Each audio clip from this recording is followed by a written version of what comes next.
భారతదేశంలో ఎలక్ట్రిక్ వాహనాలు, ముఖ్యంగా ఎలక్ట్రిక్ టూ వీలర్ల అమ్మకాలు రోజురోజుకు పెరుగుతున్నాయి. ఈ ట్రెండ్లకు అనుగుణంగా వాహన తయారీదారుల మధ్య పోటీ కూడా తీవ్రమవుతోంది. అయితే కొన్ని నెలల క్రితం మార్కెట్లో ఉన్న పరిస్థితి ఇప్పుడు పూర్తిగా మారిపోయింది. తాజాగా విడుదలైన 2025 నవంబర్ నెల విక్రయాల గణాంకాలు ఈ మార్పును స్పష్టం చేశాయి. ర్యాంకింగ్ లో పెద్ద ఎత్తున మార్పులు సంభవించాయి. అగ్రస్థానంలో ఉన్న సంస్థలు కిందకు, దిగువన ఉన్నవి పైకి వచ్చాయి. వాహన్ పోర్టల్ నుంచి అందిన సమాచారం ప్రకారం నవంబర్లో అత్యధిక ఎలక్ట్రిక్ టూ వీలర్లను విక్రయించిన సంస్థగా టీవీఎస్ మోటార్ అగ్రస్థానంలో నిలిచింది. ఎలక్ట్రిక్ టూ వీలర్ల విభాగంలో టీవీఎస్ మోటార్ అద్భుతమైన వృద్ధిని నమోదు చేసింది. నవంబర్లో మొత్తం 27,382 యూనిట్లను విక్రయించిన టీవీఎస్ మొత్తం మార్కెట్ వాటాలో 26% వాటాను సొంతం చేసుకుంది. గత కొన్ని నెలలుగా ఈ తమిళనాడులో ఆధారిత సంస్థ 1 లేదా 2 స్థానాలలో స్థిరంగా రాణిస్తోంది.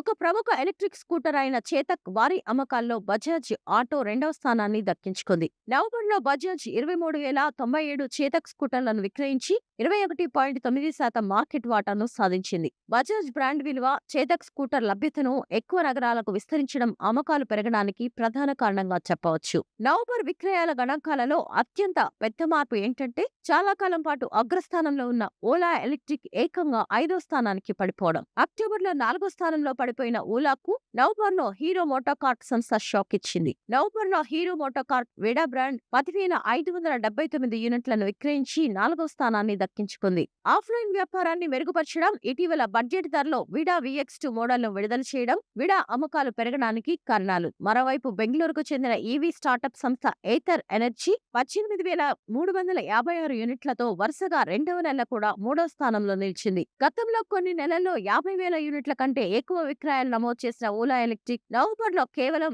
7,567 యూనిట్ల అమ్మకాలతో 5వ స్థానానికి పడిపోయింది. ప్రస్తుతం ఓలా మార్కెట్ వాటా కేవలం 7.2% మాత్రమే. ఇది ఒకప్పుడు సగానికి పైగా మార్కెట్ ను కలిగి ఉన్న బ్రాండ్ కు ఊహించని పరిణామం. ఈ పతనం వెనుక బ్రాండ్ ఇమేజ్ దెబ్బతినడం ప్రధాన కారణంగా తెలుస్తోంది. మొత్తం మీద పండగల సీజన్ ముగిసినప్పటికీ ఎలక్ట్రిక్ టూ వీలర్ బ్రాండ్లు చెప్పుకోదగిన అమ్మకాలను నమోదు చేశాయి. కానీ ఓలా పతనం మాత్రం ఈ చార్ట్ లో అత్యంత ఆశ్చర్యకరమైన విషయం. పండుగ సీజన్ ముగిసిన తర్వాత కూడా ఎలక్ట్రిక్ టూ వీలర్ బ్రాండ్లు చెప్పుకోదగిన అమ్మకాలను నమోదు చేశాయి. అయితే వినియోగదారుల దృష్టి ఇప్పుడు విశ్వసనీయత, సరసమైన ధరలు ఉన్న కంపెనీ బ్రాండ్ల వైపు మళ్లుతున్నట్లు ఓలా పతనం స్పష్టం చేస్తోంది. బ్రాండ్ ఇమేజ్ పడిపోవడం నుంచి ఓలా ఇంకా కోలుకోలేదని ఈ గణాంకాలు సూచిస్తున్నాయి.